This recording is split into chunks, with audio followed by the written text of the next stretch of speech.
The Rebel Capitalist Show. I just want to dive into it and get your thoughts on everything that's happening in the world today. So over the last couple of weeks, the market has assigned very big geopolitical risk premiums for a lot of these commodities. And that was to try to bring on new supply outside of Russia and Ukraine. And then you had speculators piling on top of that. But the market was trying to assign with a higher geopolitical risk premium, a price signal to the market to bring on more supply. Now, a lot of private sector oil companies in the US, the mid-tier guys, so like your Pioneer Natural Resources, your Devon Energies, they were saying they would not bring on more supply. We've seen PR releases come out in the last 24 hours saying that OPEC will increase supply. We'll see if that happens, because over the last 7 or so months, and I wrote an article on this for patrons in the last month, OPEC was all talk over the summer. So they said they were going to increase production over the summer, and the numbers came out months later, and they really did not increase for oil production for more than a couple months. There are enormous structural problems with a lot of these OPEC countries that produce oil through the government entities, national oil companies. So these are very inefficient government-run oil companies. I wouldn't even call them companies. They're national oil companies, but really they're even less efficient than the Department of Motor Vehicles, except in this case, George, there is more assets for these politicians and bureaucrats and people in the military, like in Venezuela. And we could talk about some of the funny stories I've heard with waste, fraud, corruption, and abuse with these national oil companies in Brazil, in Venezuela, in Nigeria. You could go down the list that these assets are straight up stolen. Yeah. Why are the U.S. producers not willing to produce more? Why don't they just jump on this and take advantage of these huge oil prices? They're being very cautious because of the amount of capital expenditure it requires to increase oil production. So to increase oil production by 500,000 barrels per day, the US private sector would have to spend enormous tens of billions, maybe even more than that, in capital expenditure to grow production that much. What most people don't understand is that actually around 70% of the world's oil reserves are actually owned by governments through national oil companies. So this is not talked about publicly. It's not polite to say that, because the narrative in public, whether you're on the mainstream financial media or you're on one of the fake news channels, and there's a bunch of them now, that's spewing war propaganda, it's that the private sector controls the oil. So, ExxonMobil, Chevron, those guys control the oil. That's not true. When you add up the oil production and the oil reserves for Chevron and ExxonMobil and those guys, it does not equal 30% of the global reserves and global production. So your Venezuela, Saudi Arabia, Iran, Iraq, Nigeria, those are the ones who own the majority of the world's oil reserves. And they run their national oil companies as inefficiently as possible. Yeah, as all government agencies do. So the takeaway there is, when Biden comes out and says, hey, U.S. oil producers, we really need your help, produce some more oil because we're going to sanction Russia. The quote unquote greedy capitalists say, well, we'd like to help you out, Joe Biden, but not really, because if we spend all of this money to increase production, then it's not like a light switch where we just turn it on and off really quick. If we spend all this money, then oil goes back down to 90 or 80 or something like that. Then we still have this excess capacity, and that's going to come off our profit and loss, and that's going to affect our shareholders. So we aren't very confident that the price of oil will remain this high indefinitely. So we just have to wait it out and see what happens. Well, also the oil companies, and there's a narrative in public that, well, with some of these governments anyway. So you have the UK government talking about windfall profits taxes. I think in Europe they're talking about it, and Democrats here in the US are talking about windfall profits taxes on oil companies. But a lot of these oil companies have really only started to make profits back in the last 12 to 14 months. Chevron had record profits this in 2021, but they had not had that amount of profit since 2014. So the majority of the oil and natural gas industry was not consistently profitable. What people see, though, is that the US grew oil production enormously during the shale oil boom. I would call it a bubble because it was not done profitably. The Right. Federal Reserve subsidized it, pension funds subsidized it, trillions of dollars were spent to grow US oil production. I think it was also done to protect the petrodollar, in my opinion, for during that time span, although now the petrodollar does not mean as much as it did 10, 15, 20, 30 years ago.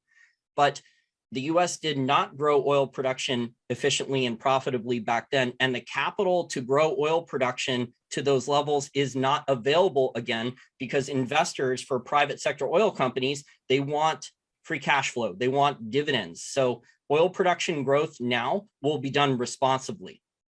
But Yeah. that means that the US oil companies are not going to immediately turn on the taps and grow oil production willy-nilly now.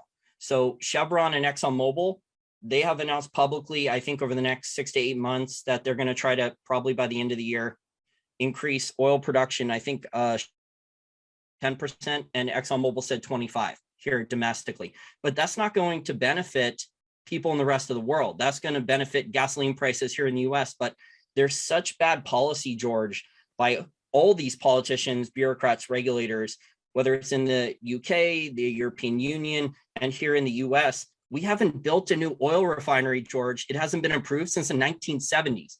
So yeah, you can upgrade an old oil refinery, but you can't build a new one. And it probably at this point, with all the rules, regulations, taxes, red tape, environmental permits, it would be cheaper and more efficient to start from scratch and just build a new one, but they won't even allow it.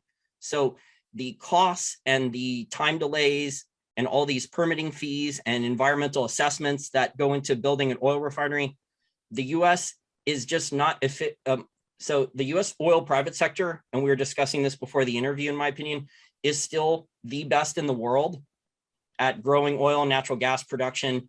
Natural gas was in a bear market for years because of all that shale gas byproduct. And Right. now, after the bear market, you see that there's a liquefied natural gas bull market for American companies. Cheniere Energy has all of their LNG exports booked through 2040 now. Wow. So the private sector here in the US, if they're given the opportunity to be entrepreneurs, to run their businesses efficiently, they can figure things out. Natural gas was in a bear market for many, many years. There was too much supply. And now there is strong demand globally for natural gas. You had in 2021, and this was shocking to me, you had the amount of electricity increase in 2021 by 6% globally.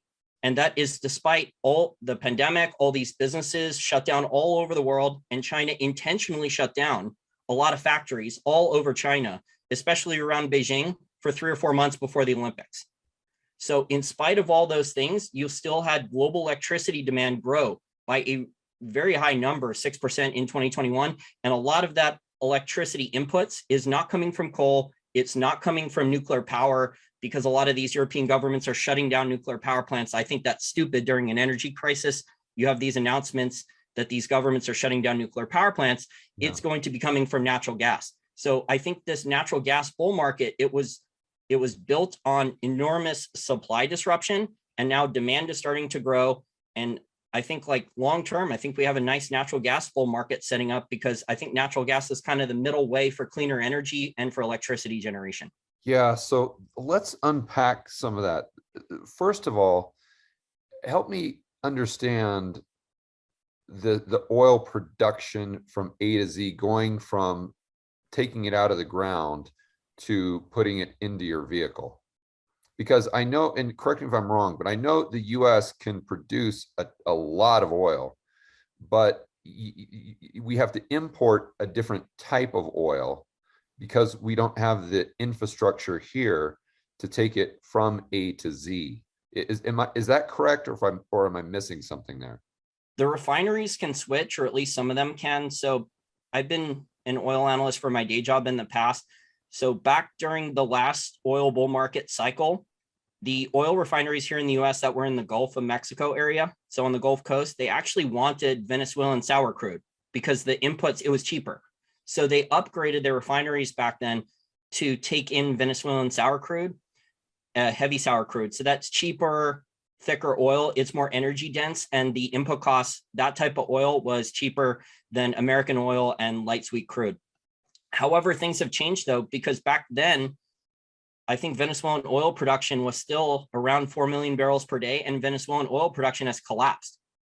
And this is another problem why the oil market, why there's supply side problems. There's a lack of investment on the oil side because a lot of these national oil companies, George, have not made proper investments for decades into replacing, either finding new oil reserves and natural gas reserves and replacing production, because a lot of these governments have used the majority of oil profits for social program spending. So they've either subsidized gasoline prices for their citizens at dirt cheap prices. Like in Venezuela, they were literally selling gasoline. I think it was almost free. Yeah, gasoline for a long time in Venezuela was almost free. So domestic demand for gasoline increased enormously. And then you had all these cases where there was corruption, where Venezuelan politicians and military officials were literally filling up a oil tanker truck that people see at their gas station that fills up the gas there before they fill up their car or SUV. And then people would drive it, Venezuelan military people would fill that up for almost for free, drive it across the border to Brazil or Colombia, and then sell it at market price for millions of dollars in profit. And that's been going on in a lot of different countries. It's very, very inefficient. But Venezuelan oil production is only around, I think, the last time in 2019, before the pandemic, it was barely 1 million barrels per day. And the Chinese government, the difference between the last oil price cycle that was in a bull market in 2007, 2008, a big bull market, and this one where the oil price is going, well, it was going bonkers. And with the geopolitical risk premium, it was up $20 a barrel in a month. Is that China now has enormous claims on all of these OPEC producers. So whether it's Iran, Iraq, Saudi Arabia, Russia, the OPEC plus producers like Mexico and Venezuela, emerging market oil producers like Ecuador, China, over the last 13 or 14 years, they have locked up long-term supply contracts with all of these oil producing countries. So China has claims on oil production growth. So Biden going to Venezuela and Biden going to OPEC and begging, no wonder they're not going to pick up the phone and talk, because if they do increase oil production, China gets first dibs on it. Right. That makes sense. And also, too, if you sanction Russian oil, aren't they just going to sell it to China? Or they're going to sell it on the black market for cash. Because if you're India and you desperately need gasoline, or you want natural gas for fertilizers, and you have dollars, you will buy it on the black market, because you do not want Arab Spring 2.0. Exactly. So Can you the dive black into market that idea a little bit more? That's a crucial factor here. People don't understand that this is not just about oil and natural gas. It's about fertilizer, therefore food prices, therefore social and civil unrest. Oh yeah, the Ukraine war right now, Egypt imports, I think, an enormous amount of Ukrainian wheat. So they have to scramble and they have to find other sources of wheat, because if wheat prices go up too much, the citizens could revolt, and then there could be a new type of Arab Spring. You just saw it in the news, I think a couple of days ago, Iraq, I think, is stockpiling 3 million tons of wheat for a strategic reserve. They went out and panic bought wheat from wherever they could. But a month ago, George, Russia is the world's largest exporter of fertilizer. They canceled. So I guess Putin was anticipating doing this. It was part of his plan to increase food prices and cause potential shortages. But Putin announced a month ago, and there's other countries doing it, but Russia's the largest fertilizer exporter.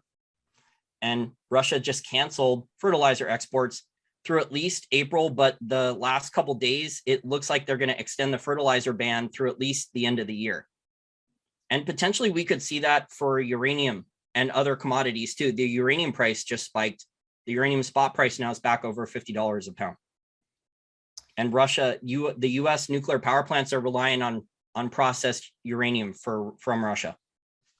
Yeah, I just don't think the American public, or maybe the politicians as well, appreciate the leverage that Russia has, or appreciates how dependent the global economy is on Russia. Well, Russia has some choke points for commodities, but it's really China. So if China decides they want to buy more commodities, then they're going to force the price up. And if China decides they don't want to buy commodities, then the price is going to go down.